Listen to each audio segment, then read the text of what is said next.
Right, next up for us is the United Kingdom, one of our 6 course countries in AP Comparative Government and Politics. First of all, the United Kingdom consists of England, Scotland, Wales, and Northern Ireland. So that's the country we're talking about when we're talking United Kingdom. And just to talk a little bit about the basics. So what we get to look at when we look at the UK is one of our only country that is categorized as a developed or a liberal democracy. So a high Freedom House score, much higher than the other 2 kind of functional democracies that we talk about, Mexico and Nigeria, and a much more developed country as well. So this kind of study in the UK gives us a chance to look at some political issues that exist within developed countries. So it splits its head of state and head of government spots or positions, like Iran and Russia and China do.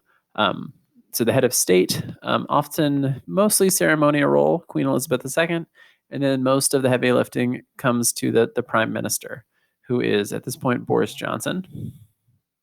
So a lot of really interesting ways in which the historical trappings of constitutional monarchy still exist within the UK on a somewhat ceremonial role, where the prime minister has to go and ask the queen for permission to do things and things like that, that are kind of interesting ways in which the crown and the government interact with each other.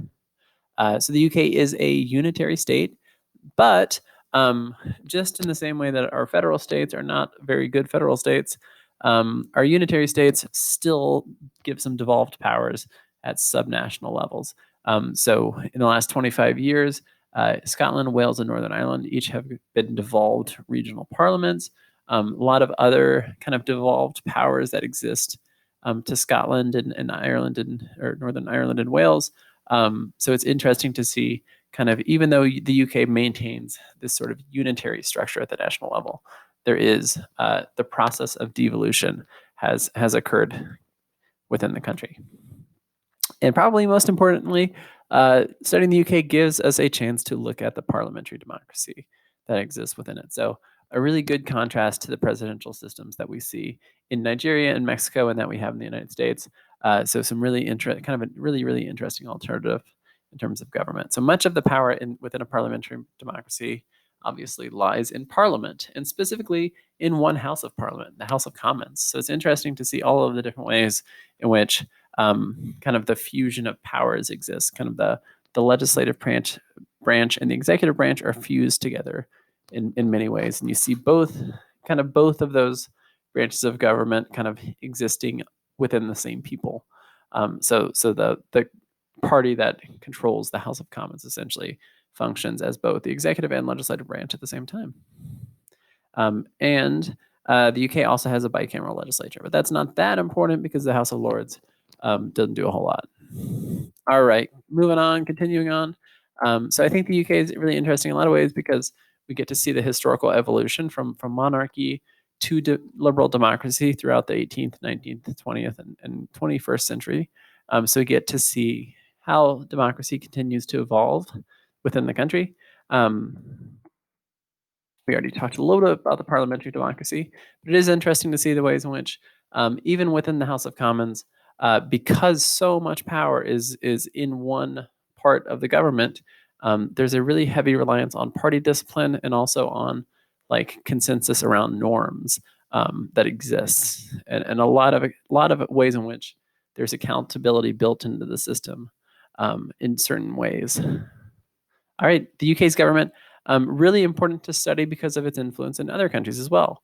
So Nigeria, one of the 6 countries we study, had a parliamentary system of government from 1960 to 1979. They've transitioned to a more American-style presidency, but countries across the world, including Canada and Australia, have governments that resemble, in many ways, the UK's as a parliamentary democracy. All right, so we're going to see really important political parties and with really kind of stark ideological differences, and a lot of other parties that are important as well. So we'll talk about those in just a minute. Yeah, and the last thing is Brexit. So Brexit has been the sort of elephant in the room for the last 5 years that has crowded out a lot of other important issues in the UK. So it's interesting to see as they continue to try to negotiate deals with the other countries. They've already left the European Union, but essentially they need to negotiate deals with other countries kind of independently at this point. So they sort of long process continues, and we'll talk about Brexit and what that's been like for the last 3 or 4 years. All right. So as we said before, the House of Commons with an S reigns supreme. So Parliament, and specifically the House of Commons, can make or overturn any law. So what's interesting is that the UK lacks a written constitution and significant forms of judicial review. So the House of Commons essentially has most of, if not all, the political power within the country. So this results in a lot, very, fierce competition for power within the House of Commons. Really, really strong parties, which the electoral process within the country sort of bolsters that, and we'll talk about how that works. And a really interesting thing is because there are not term limits, the prime minister can hold power for as long as she or he is able. So we've have some really interesting ways in which that's happened in the last 30 or 40 years within the UK. In terms of electoral system, the House of Lords is not directly elected. We will talk about how those folks find their way into the House of Lords. But the House of Commons is elected through a single member district first past the post system.